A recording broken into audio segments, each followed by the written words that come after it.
Hello guys! Welcome back for a long time.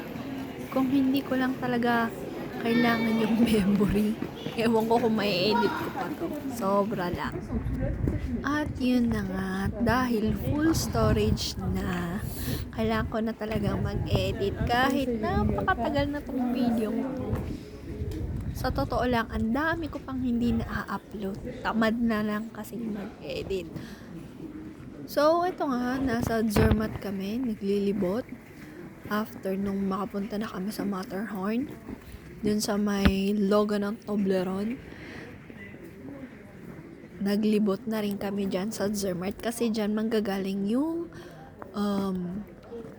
sinakyan namin papunta sa taas. So, sinulit na namin yung ticket train namin na papunta dyan sa Zermatt para makapunta sa Matterhorn. Kasi may bayad din yung papunta dyan. At hindi rin pwede yung makina. Kaya kailangan mo talagang mag-train. Kaya sulitin na lang. So, eto na nga. Nasa may sentro kami. Lalakad-lakad na lang kasi parang nawalan na rin kami ng gana kasi nga nakakita na namin yung pinaka the best sa amin that day. Kaya parang wala lang, lakarin mo na lang, ganun. So nadaanan namin yung museum ng Gornegrat, yung railway na nagamit namin. Ano namang tawag doon?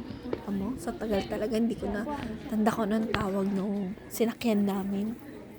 Basta, search na lang sa mga iba kong mga videos.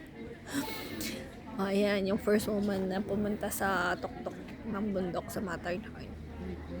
O, diba?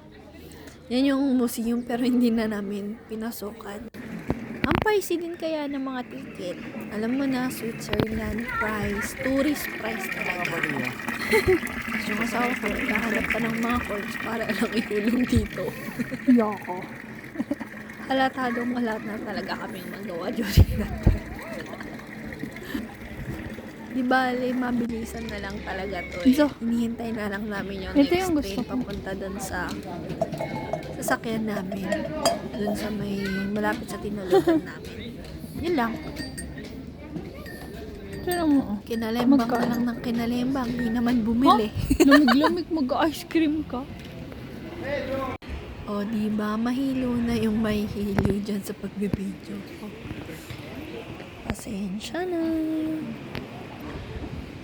Wala lang. Gusto ko lang talagang videohan yung mga bahay-bahay nila dito. O, diba? Pagod na yung kasama ko. Maaga kasi kami pumunta dyan. Kaya, palowbat na rin kami. Ang goal lang naman talaga namin sa paglilibot namin dyan sa Zermatt, makita yung Matterhorn from the city talaga. Kasi pag nasakay ka sa sinakyan namin, yung Gornegrat, kita mo talaga yung Matterhorn. Ayun o, sumisilip. Ito lang talaga yung view na hanap ko. Thanks for watching!